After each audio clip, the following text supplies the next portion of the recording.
Hello, everyone. This is Tammy Brunk, Earth Sky Woman, coming to you today with a astrology oracle for the Harvest Moon, Aries Full Moon, which is exact tomorrow morning at 3:58 a.m. Mountain Time, and that's Friday morning, the 29th of September. So, which means that you're going to see the full moon at its greatest brightness tonight, Thursday night, and tomorrow morning, Friday morning, and Friday night. So, wow, this is quite the powerful full moon. Number one, of course, it's a harvest full moon, which is wonderful because it's like another opportunity to extend the magic of the fall equinox. It's the full moon closest to the equinox, which was last week.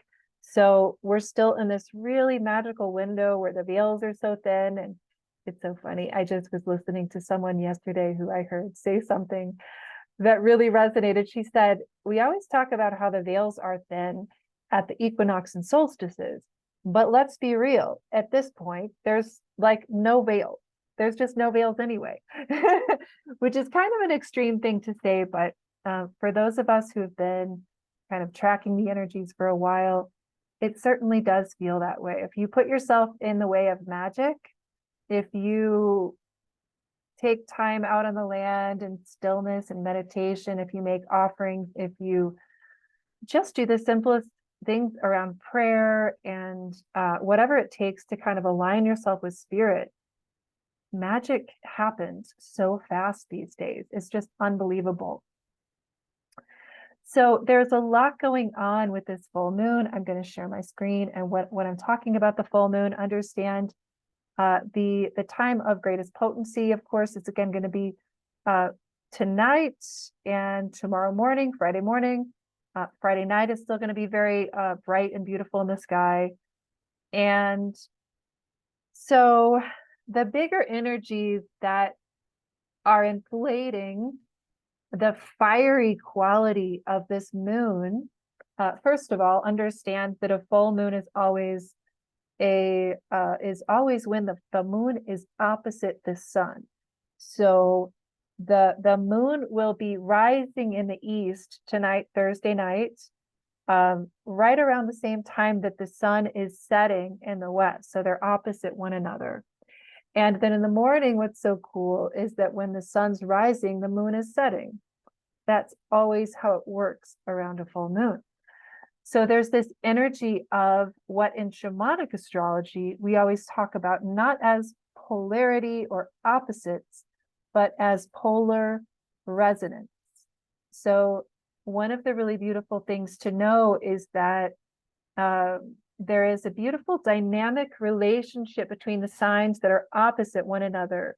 One of the ways to understand how they operate is to think about, what if you're sitting in a circle of people, the person directly opposite you can look directly in the eye, you can have a really dynamic relationship with, right?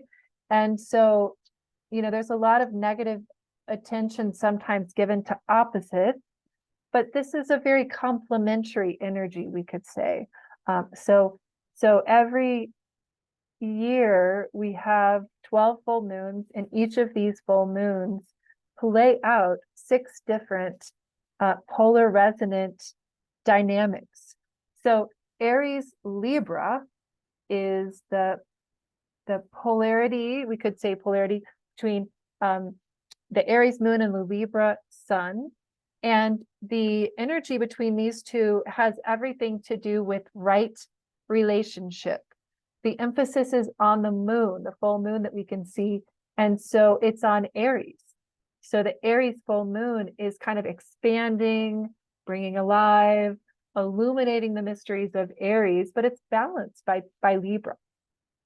So understanding the powerful fiery medicine of Aries is about, it has so many different facets to it, but it is of course a fire sign. So we're feeling so much fiery energy in the field. It's not just the Aries full moon, it's also Venus and Leo with the asteroid Juno.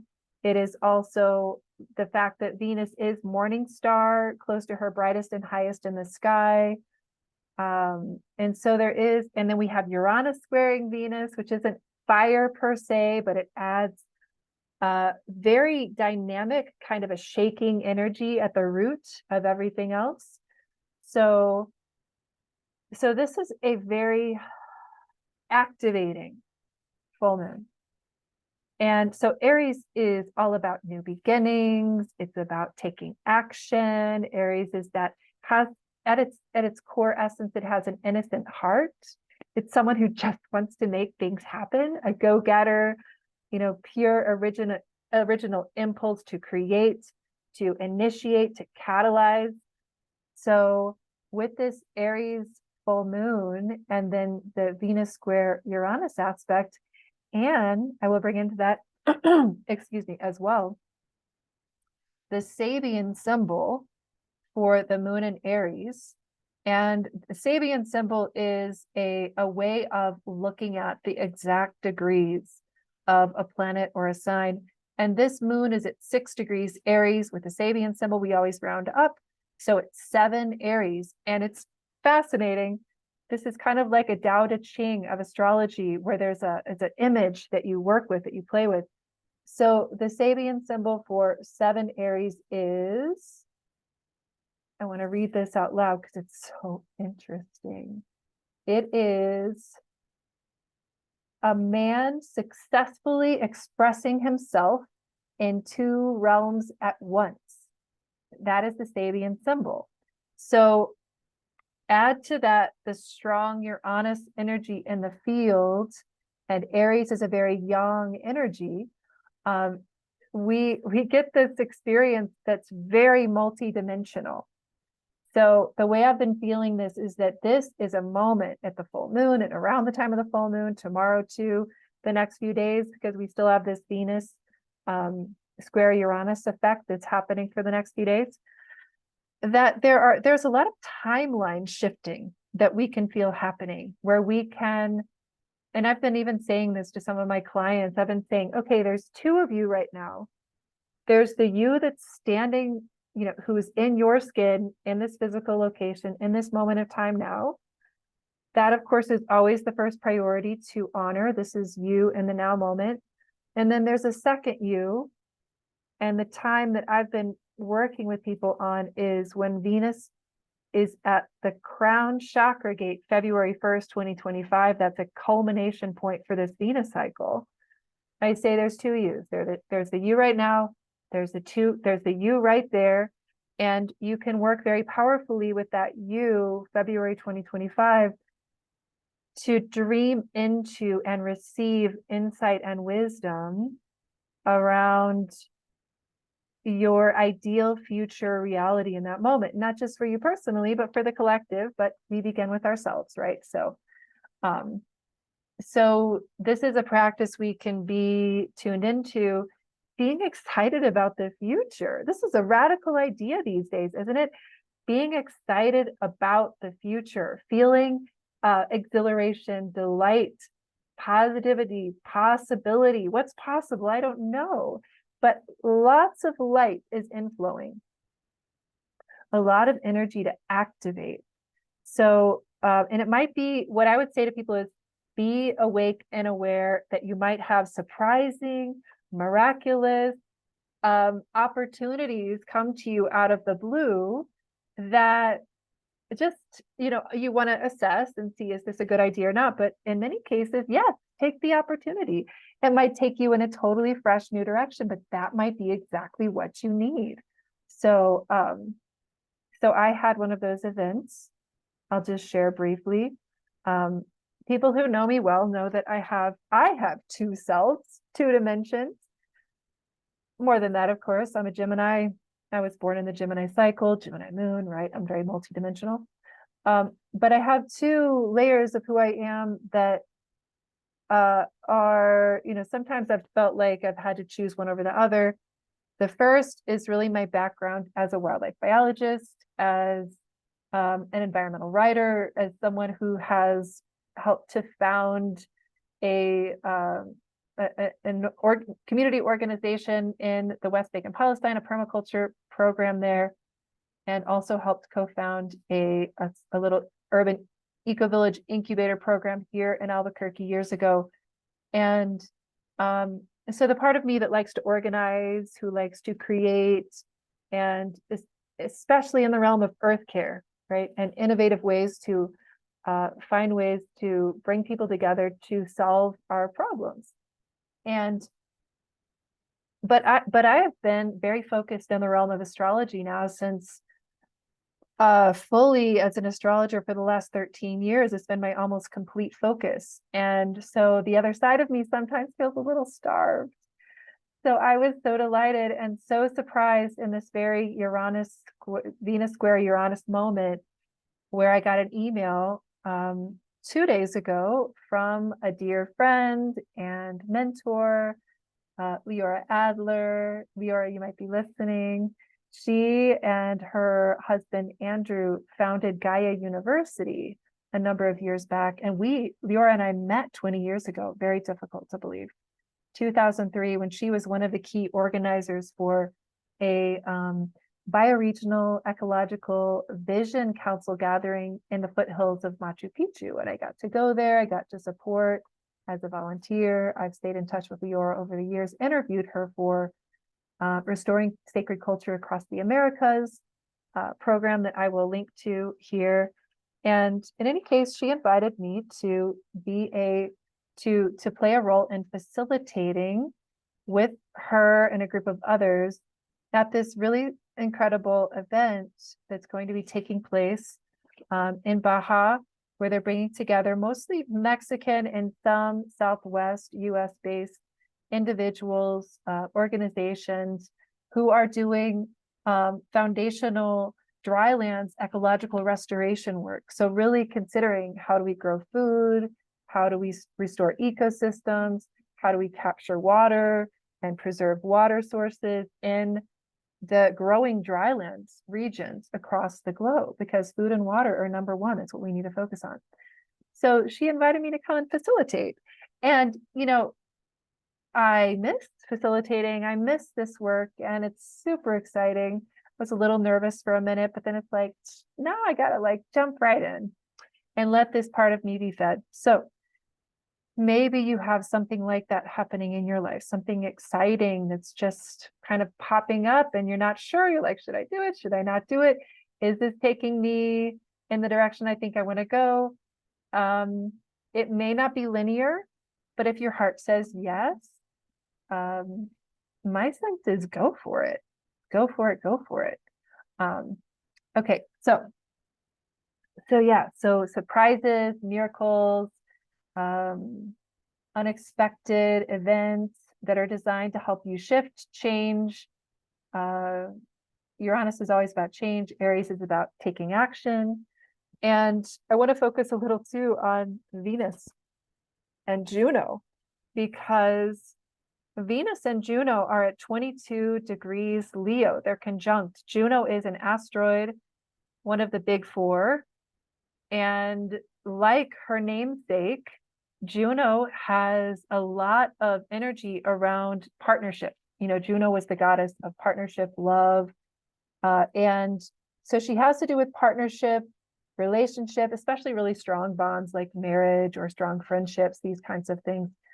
And Venus is, of course, also associated with relationship, partnership. So very interesting. Those two are coming together.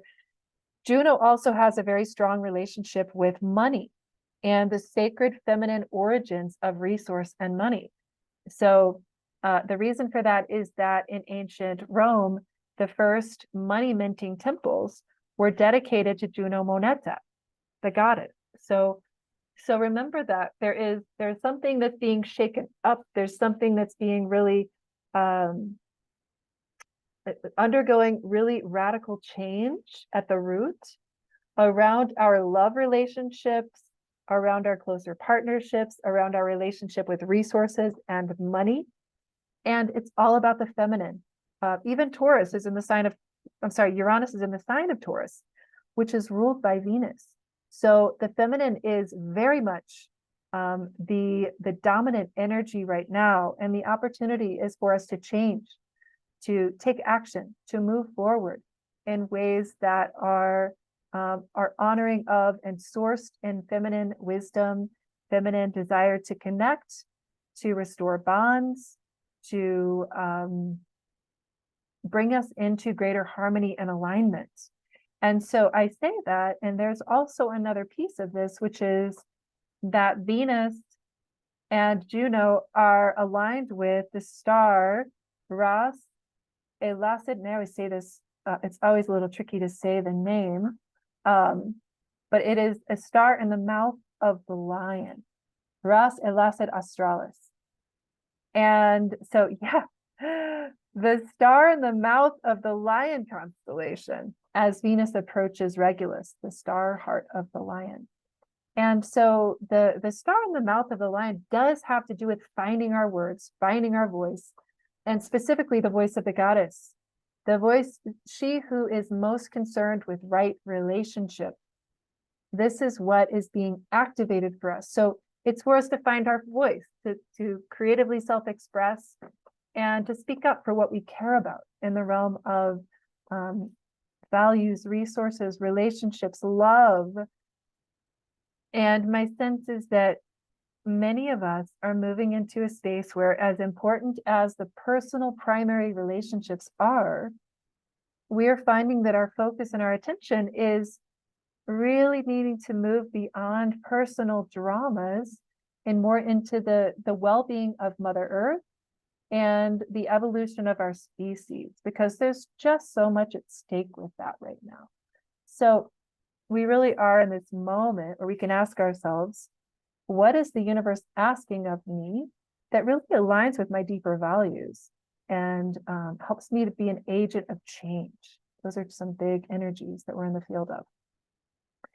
Interestingly, what we're also approaching, there are just a lot of really interesting pairs in the mix.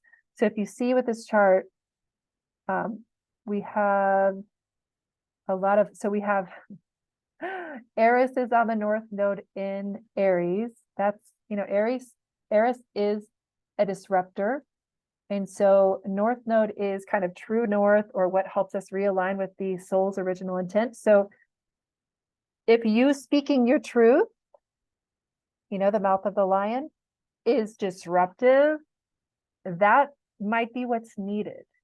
If you taking action and moving forward in the way your soul calls you to move forward, if that's disruptive to old paradigms, maybe that's what's needed. Don't be afraid to let your authentic truth and your deeper calling and your soul wisdom help you to stand apart from the crowd if it helps you to take action in ways that will serve the well-being of the whole. So we're being brave. We're learning to be brave. Aries is also very courageous, very brave. Okay. What else? We also have, this is the big piece. It's really powerful.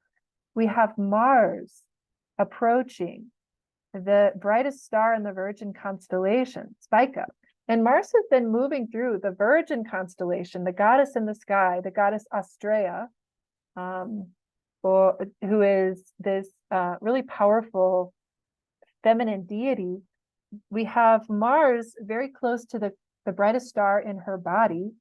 We could say when in a major constellation like the Virgin or like Leo the Lion, that the brightest star kind of carries the primal essence of that entire planetary body, that constellation. That is true with Spica.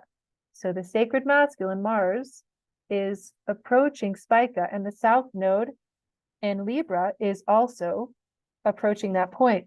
So Mars is about to get a very deep download from the south node of original wisdom around the sovereign sacred feminine, the relational feminine, because again, it's in the sign of Libra. And Mars is really one of the subtle but most important figures in the sky at this moment for us to be paying attention to, because he is about to go into the underworld. In fact, for most of us, we won't see him anymore. He will be invisible by the 30th. So that's Saturday. So Mars has been low on the western horizon, and he will disappear into the beams of the sun around Saturday and will remain there invisible from our view until around January 20th of 2024. So we talk a lot about Venus in the underworld and the goddess going through a death birth cycle. But Mars, the sacred masculine, also has his sacred cycle. And I found it just absolutely incredible that an individual, a friend, a male friend of mine who has been studying Venus with me and in exchange offering really beautiful prayers, songs, sacred offerings. This young man who is on the Red Road, he's Mexican, but he has spent a great deal of time as a sun dancer, as someone who is a pipe carrier, who has devoted his life to the path of spirit service, serving Gaia. He is doing a 4-day vision quest and just began on Wednesday.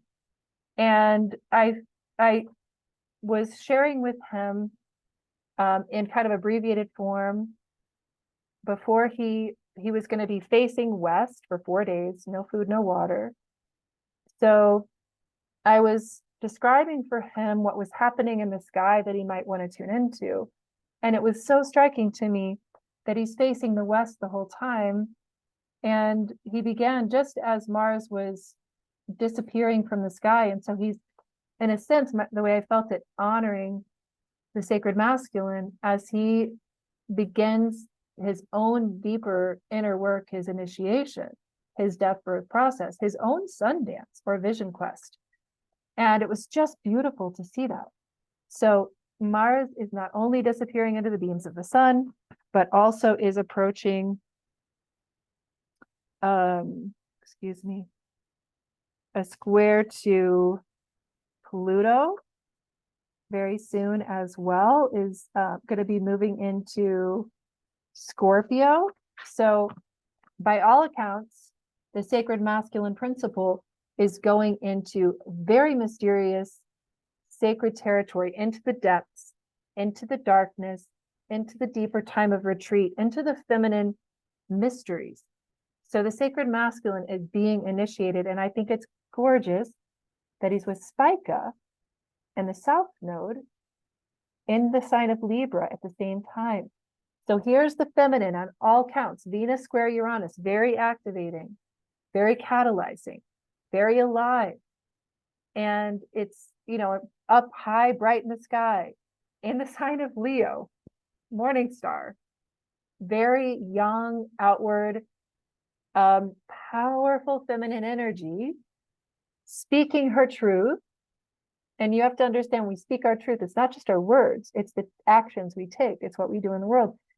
And the sacred masculine is dropping as deeply as he can on his knees, preparing to enter the Inipi, or preparing to enter the womb of the earth, or preparing to go into his own deeper process that we can't give words to. But as he does this, it is truly held in the embrace of the larger feminine of the Virgin Constellation, and lit up by the light of her shaft of wheat or corn, by her bounty, and with the south node of the moon that takes him into the ancient wisdom of the Libra mysteries of right relationship, of reciprocity, of harmony, of peace. So there's something very powerful that's happening right now for the feminine and masculine. And it feels to me like it continues to be a very distinct, separate journey. So these two energies that are being transformed inside each of us, and that we may sometimes even feel as the distance between men and women, not always, these are two different things, but we can feel them that way. It's for us to allow these two energies to be doing their own dance. They're each being informed by the opposite polarity, as it were, and deepening through the process. So we let the feminine rise in her fire, in her fierce love. And we allow the masculine to take deep rest. And that's what's happening in our larger world. And it's all lit up by this beautiful Aries harvest moon, the moon of the warrior and the moon of the great harvest. So let our hearts be lit up with the fire of the feminine warrior, and let our hearts also, and let our spirits also offer such gratitude and prayers and thanksgiving for the beautiful work that the masculine is doing in his own deeper dive into the dark, into the depths, into the place of deepest healing and deepest homecoming, into the arms of the great mother of the feminine. And so I hope you have a beautiful full moon, that miracles and magic happen for you, and take action in the ways that your soul deeply calls you. And again, if it disrupts your world a bit, to speak your truth and to follow what is deeply true for you, it's okay. It's time. It's time for us to choose our truth and to choose right action over comfort that might have a big cost, and that really many of us are ready to evolve out of. Okay, so, and yes, it can also be fun, playful, joyful, and full of delight. All right, have a beautiful full moon, and I'll be back to share more about October astrology in a few days. Be well.